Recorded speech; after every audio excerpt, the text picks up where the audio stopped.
అన్నిటినీ మించి కీలకమైంది 26వ తారీఖున చంద్రబాబు నాయుడు గారు లోకేష్తో సహా సింగపూర్కి బయలుదేరుతున్నారు. So Singapore is back in Amaravati. Surbana company, Ascendas, ఎంబ్రిడ్జ్ వీళ్ళందరూ అప్పుడు చేశారు. సో మళ్ళీ వాళ్ళ దగ్గరికి వెళ్ళాలి అనేసరికి, అంటే ఇచ్చిన పూలింగ్ ఉత్తర్వులు అవన్నీ అమలు చేయకుండా వెళ్తే మటుకు ఉండదు. కాబట్టి ఇది చేసి అక్కడికి వెళ్ళి వాళ్ళని ఏదో ఒక విధంగా, ఒకవేళ అమరావతి అనే పేరుతో కాకపోతే అర్బన్ ప్లానింగ్ అనో ఇంకోటనో తీసుకొని రావాలనే ఉద్దేశం ఉన్నట్టుగా కనిపిస్తుంది. అందుకని సిఆర్డీఏ అధికార వర్గాలు, అంటే ఇంకా అధికారికంగా రాలేదు కానీ వాళ్ళు చెప్తున్నారు ఈ నెలాఖరులోపు 24-25న ఈ నోటిఫికేషన్ వస్తుంది. సింగపూర్ వెళ్ళే లోపల దీని మీద మేము క్లాస్ తీసుకొని వస్తాము.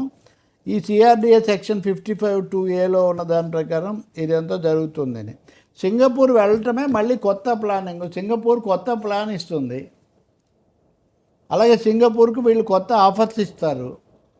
మళ్ళీ అమరావతి సింగపూర్ అంటే ఇటు ప్రపంచ బ్యాంక్ చేతుల్లో ఉంది అని అప్పుడప్పుడు మనం మాట్లాడాము. ఇప్పుడు సింగపూర్ కూడా వస్తే సింగపూర్ పాత్ర కూడా పెరిగితే అప్పుడు స్థానిక అధికారులు నిజానికి వాళ్ళ పాత్ర ఇంకా తగ్గిపోతుంటుంది.